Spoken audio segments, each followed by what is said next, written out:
সব কিছু যেমনটা আপনার চোখে ধরা পড়ে আসলে তেমনটা নাও হতে পারে। সব কিছু যেমন মনে হয় তেমন নয়। প্রতিটি পরীক্ষার পেছনে, প্রতিটি মৃত্যুর পেছনে কিংবা প্রতিটি ডুবে যাওয়া জাহাজের পেছনে এমন কোনো গোপন কল্যাণ বা আশীর্বাদ লুকিয়ে থাকে যা কেবল আল্লাহই জানেন। আপনার কাছে ধাঁধার খুব ছোট একটি টুকরো আছে, কিন্তু আল্লাহর কাছে পুরো ছবিটা আছে। আপনার হাতে হয়তো ছোট্ট একটি মাইক্রোস্কোপ আছে, কিন্তু আল্লাহ সুবহানাহু ওয়া তাআলার দৃষ্টিতে পুরো দৃশ্যপট রয়েছে। আল্লাহ সব কিছু জানেন। তিনি এর পেছনের প্রজ্ঞা এবং মঙ্গল সম্পর্কে অবগত। কিন্তু সেই মুহূর্তে আপনি কেবল সেই খারাপ পরিস্থিতির কষ্টটাই অনুভব করতে পারেন। তখন উপরের দিকে তাকিয়ে আল্লাহকে দোষারোপ করবেন না। ভাববেন না, এই পরিস্থিতিতে আল্লাহ কোথায়, এটা কিভাবে ঘটতে পারল। মনে রাখবেন, প্রতিটি কষ্টের পেছনেই আল্লাহ কিছু না কিছু স্বস্তি নির্ধারণ করে রেখেছেন। বিসমিল্লাহির রহমানির রহিম। আলহামদুলিল্লাহি রাব্বিল আলামিন। আর রহমানির রহিম মালিকি ইয়াউমিদ্দিন। ইয়্যাকা না'বুদু ওয়া ইয়্যাকা নাস্তাঈন। ইহদিনাস সিরাতাল মুস্তাকিম। সিরাতাল লাযীনা আন'আমতা আলাইহিম গায়রিল মাগদুবি আলাইহিম ওয়ালাদ-দাল্লিন। আমিন। وإذ قال موسى لفتاه لا أبرح حتى أبلغ مجمع البحرين أو أمضي حقبا فلما بلغا مجمع بينهما نسيا حوتهما فاتخذ سبيله في البحر سربا فلما جاوزا قال لفتاه آتنا غداءنا لقد لقينا من سفرنا هذا نصبا قال أرأيت إذ أوينا إلى الصخرة فإني نسيت الحوت وما أنسانيه إلا الشيطان أن أذكره واتخذ سبيله في البحر عجبا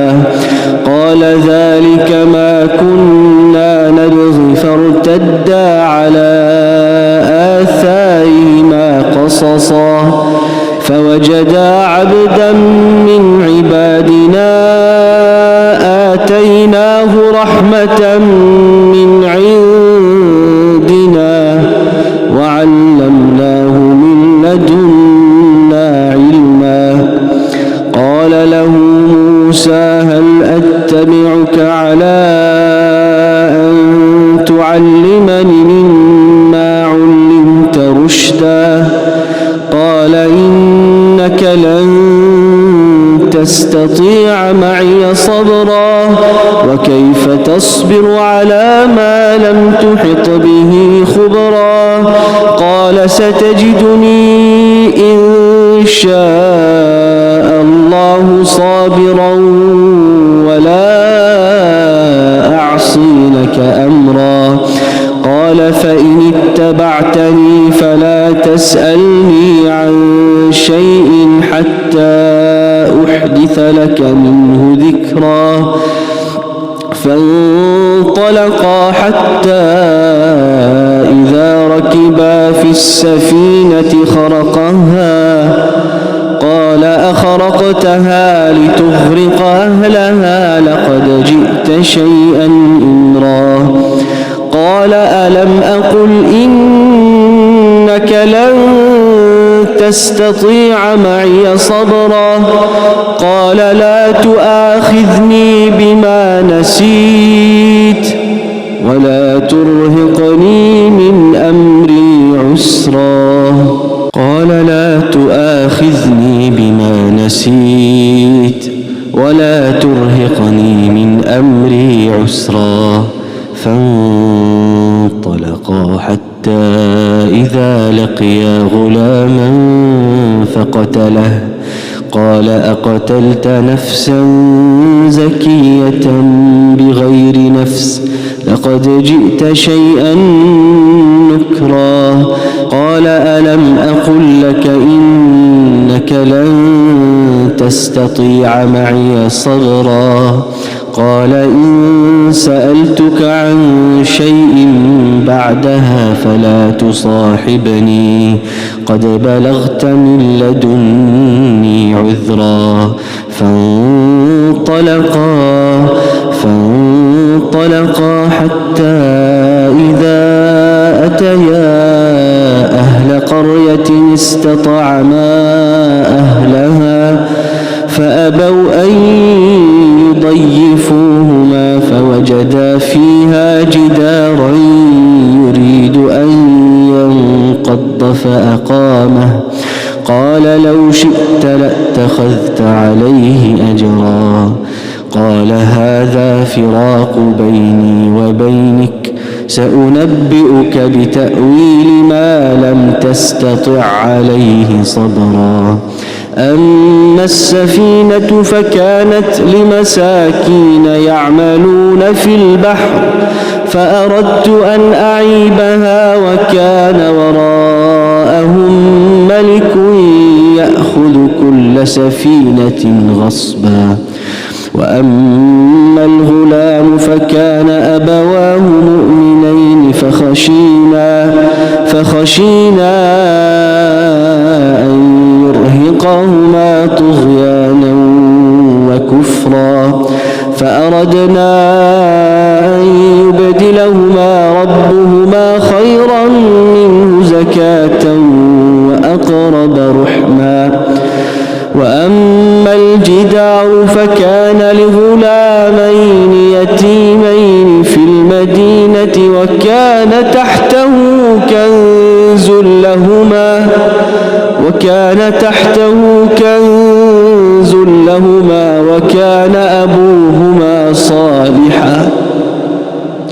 وكان أبوهما صالحا فأراد ربك أن يبلغا أشدهما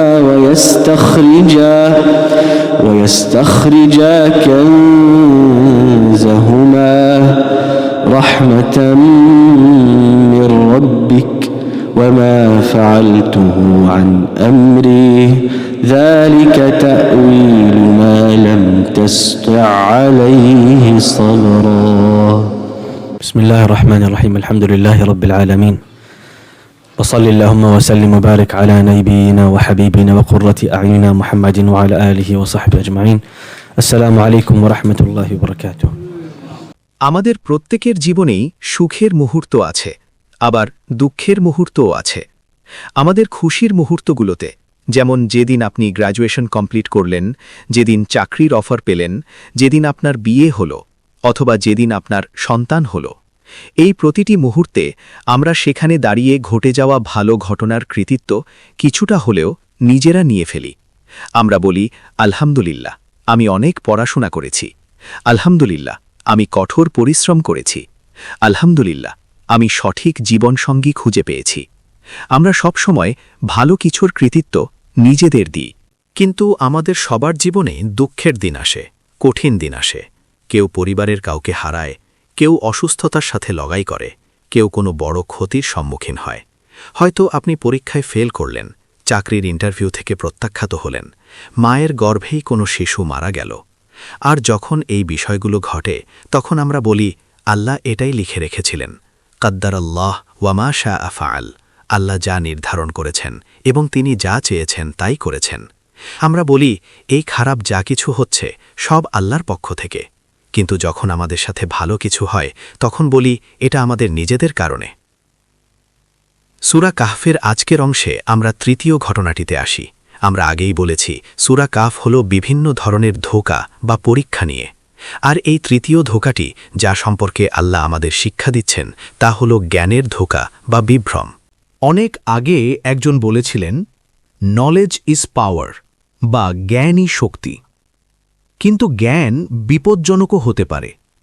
অল্পবিদ্যা ভয়ঙ্করী, কারণ আপনি যখন মনে করেন আপনি কিছু জানেন কিন্তু আসলে আপনি তা জানেন না, তখন তা উপকারের চেয়ে ক্ষতিই বেশি করতে পারে। আর এই গল্পটি ঠিক সেটাই প্রমাণ করে। জ্ঞান। আমাদের অনেকেই জ্ঞান অর্জন করতে চাই। আমরা জ্ঞান অর্জনের ফজিলত সম্পর্কে অনেক কথা শুনি। সাগরের মাছেরা জ্ঞান অন্বেষণকারীর জন্য ক্ষমা প্রার্থনা করে। জ্ঞানের অনেক মর্যাদা আছে এবং জ্ঞান আমাদের জান্নাত পর্যন্ত পৌঁছে দেবে। কিন্তু বিপদের বিষয় হল এই জ্ঞানই আবার আমাদের জাহান্নামে নিয়ে যেতে পারে। কোরআনের জ্ঞান আমাদের জাহান্নামে নিতে পারে। রাসূল সাল্লাল্লাহু আলাইহি ওয়াসাল্লামের সুন্নার জ্ঞান আমাদের জাহান্নামে নিতে পারে। আপনারা হয়তো প্রশ্ন করবেন, এটা কিভাবে সম্ভব? জ্ঞান কিভাবে আমাকে জাহান্নামে নেবে? এটা সম্ভব, কারণ জ্ঞান মানুষকে ধোঁকায় ফেলতে পারে। রাসূল সাল্লাল্লাহু আলাইহি ওয়াসাল্লাম আমাদের জানিয়েছেন যে সর্বপ্রথম যে ব্যক্তিকে জাহান্নামে নিক্ষেপ করা হবে সে হবে এমন একজন ব্যক্তি যে বলতো, আমি একজন কারি, আমি কুরআনের তিলাওয়াতকারী। লি ইউকালা কারিউন, যাতে তাকে কারি বলা হয়। সে এটা করেছিল যাতে লোকে তাকে চেনে, তাকে তিলাওয়াতকারী হিসেবে সম্মান করে। সে এটা করেছিল খ্যাতির জন্য, নামের জন্য, জৌলুসের জন্য এবং গৌরবের জন্য। আর দ্বিতীয় যে ব্যক্তিকে আগুনে নিক্ষেপ করা হবে সে হবে একজন আলেম বা বিদ্বান ব্যক্তি, কিন্তু সে জ্ঞান অর্জন করেছিল যাতে লোকে তাকে চিনতে পারে, তাকে দেখতে পায়। কিয়ামতের দিন সে দাবি করবে, হে আল্লাহ, আমি তো এসব তোমার জন্যই করেছি। কিন্তু সে কি আসলেই আল্লাহর সন্তুষ্টির জন্য করেছিল? সেই দিন সব কিছু উন্মোচিত হবে, সেই দিন সব গোপন কথা ফাঁস হয়ে যাবে। আল্লাহ প্রায়ই পূর্ববর্তী কিতাবধারীদের ভর্ৎসনা করেন। তিনি বলেন, তোমাদের কাছে কি দুনিয়ার সমস্ত জ্ঞান ছিল না? ওয়া দারাসু মা ফিহি, তোমরা কিতাব খুব গভীরভাবে বিস্তারিতভাবে পড়েছ, কিন্তু তারপরও তোমরা ঈর্ষাপরায়ণ হয়েছ, তোমরা অহংকারী হয়েছ, তোমরা একে অপরের গীবত করেছ, তোমরা কিতাব এডিট করেছ, মূল সোর্স কোড বা মূল বাণী পরিবর্তন করেছ, তোমরা ব্যাখ্যা বিকৃত করেছ, তোমরা বিধান পাল্টে ফেলেছ। তোমরা যা কিছু করেছ তাতে তোমরা কতটুকু শিখলে তাতে কিছু যায় আসে না, যদি না তোমরা তা নিজেদের জীবনে প্রয়োগ করো। এটাই হলো জ্ঞানের বিপদ। আর আজ আমরা এক দুর্ভাগা প্রজন্মের অংশ। বর্তমানে আমাদের দুটি সমস্যা আছে। প্রথমটি হল তথ্যের সংকট। যে কেউ আঙুলের কয়েকটা ছোঁয়ায় ইন্টারনেটে যে কোনো তথ্য খুঁজে বের করতে পারে। একটা সময় ছিল যখন সাহি বুখারি থেকে একটা হাদিস বর্ণনা করতে চাইলে আপনাকে ৬০০ মাইল পাড়ি দিয়ে বুখারাতে যেতে হতো। সেখানে ইমাম বুখারির একজন বর্ণনাকারী আল ফিরাব্রিকে খুঁজে বের করতে হতো। তার সাথে ২ সপ্তাহ বসে পুরো বইটা শুরু থেকে শেষ পর্যন্ত কপি করতে হতো এবং তার কাছ থেকে সেটা বর্ণনা করার অনুমতি নিতে হতো। তারপর নিজের দেশে ফিরে এসে আপনি হয়তো একটা হাদিস বলতে পারতেন। এর আগ পর্যন্ত ওই হাদিস গ্রন্থে কি আছে তা নিয়ে আপনার কোনো ধারণাই থাকত না। এটা ছিল সংরক্ষিত, এটা ছিল বিশেষায়িত, এটা ছিল অভিজাতদের জন্য, সবার জন্য নয়। আর এখন যে কেউ যে কোনো কিছুতে অ্যাক্সেস করতে পারে। তারা বলে তথ্যই শক্তি, কিন্তু এটি অত্যন্ত বিপজ্জনকও বটে। এখন ভুল মানুষরা ভুল কারণে সঠিক সোর্স বা উৎসের উদ্ধৃতি দিচ্ছে। কালিমাতু হাক্কিন উরিদা বিহা বাতিলুন, কথা সত্য কিন্তু উদ্দেশ্য অসৎ। মুসা আলাইহিসসালাম এবং খিজির আলাইহিসসালামের গল্প। নবী মুসা আলাইহিসসালামকে জিজ্ঞেস করা হয়েছিল, এই পৃথিবীতে সবচেয়ে জ্ঞানী ব্যক্তি কে? এবং তিনি দাবি করেছিলেন, আমি। সর্বোপরি আমি তো আল্লাহর নবী। তখন আল্লাহ তাকে জানালেন, না, তোমার চেয়েও জ্ঞানী একজন ব্যক্তি আছেন, কিন্তু তাকে খুঁজে পেতে তোমাকে দীর্ঘ পথ পাড়ি দিতে হবে। কারণ জ্ঞান কখনো সহজে আসে না, জ্ঞানকে খুঁজতে হয়। আপনাকে জ্ঞান অন্বেষণ করতে হবে, অনুসন্ধান করতে হবে। জ্ঞান আপনার কাছে হেঁটে আসবে না, এর জন্য আপনাকে ঘাম ঝরাতে হবে। গত ১০ বছরে কত মানুষ আমাকে জিজ্ঞেস করেছে, উস্তাদ হিশাম, আমি আরবি শিখতে চাই, আমি কোরআন মুখস্থ করতে চাই। আমি বলেছি, দেখো, এটা করো, এই ওয়েবসাইটে যাও, এই কোর্সে সাইন আপ করো, ফুরকান কলেজে যাও, এটা করো, ওটা করো। ৩ বছর পর তারা এসে বলে, উস্তাদ হিশাম, আমি কিভাবে আরবি শিখব? আমি বললাম, দেখো, আমি ৩ বছর সফর করে ফিরে এসেছি আর তুমি এখনও একই জায়গায় দাঁড়িয়ে আছো। জ্ঞান তোমার জন্য নয়, তুমি বরং মেকানিক্স বা অন্য যা করছিলে সেটাই করো। এই পথ তোমার জন্য নয়। কারণ মুসা আলাইহিস সালাম যেমন বলেছিলেন, লা আবরাহু, আমি থামব না। আমি এই জ্ঞানী লোকটিকে খুঁজে পেতে এতটাই দৃঢ় প্রতিজ্ঞ, হাত্তা আবলুগা মাজমা আল বাহরাইনি আউ আমদিয়া হকুবা, আমি ২ সাগরের মিলনস্থলে পৌঁছাবই যেখানে আমার এই লোকটির সাথে দেখা করার কথা। হয় আমি তাকে খুঁজে পাব, অথবা আমি যুগ যুগ ধরে চলতে থাকব, তাতে আমার কিছু যায় আসে না। যত দীর্ঘপথই হোক আমি সফর করব, আমি ঘাম ঝরাব। এই ব্যক্তি সেই জ্ঞান অর্জন করতে পারেন যা তার প্রয়োজন, কারণ তিনি এর জন্য ঘাম ঝরাতে প্রস্তুত। এখন আসে খিজির আলাইহিসসালাম ও মুসা আলাইহিসসালামের গল্প।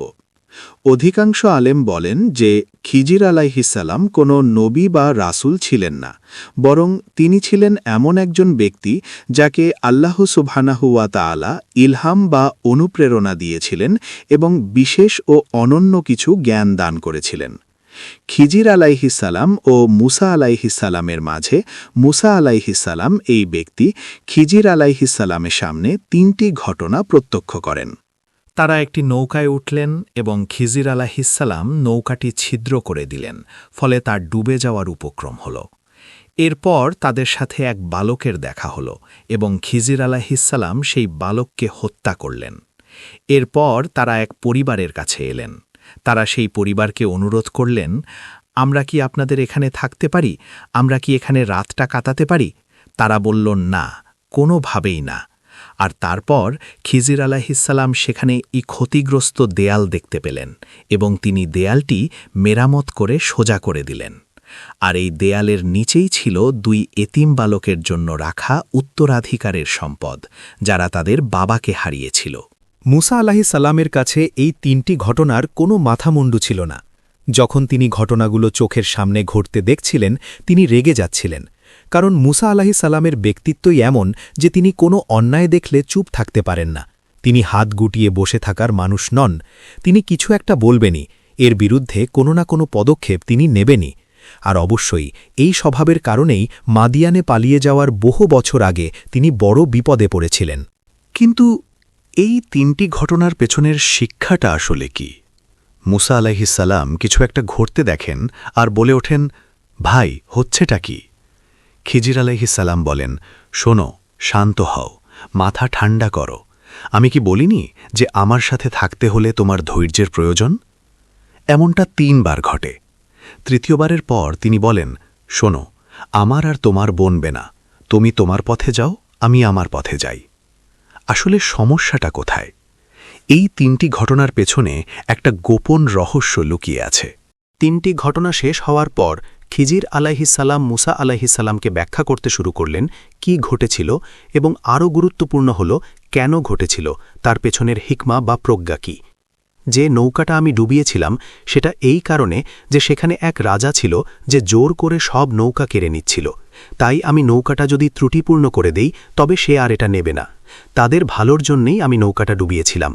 আর সেই কম বয়সী ছেলেটি, সেই যুবক যাকে হত্যা করা হয়েছিল, সে ভবিষ্যতে এক বড় অপরাধী বা ক্রিমিনাল মাস্টার মাইন্ড হয়ে উঠত।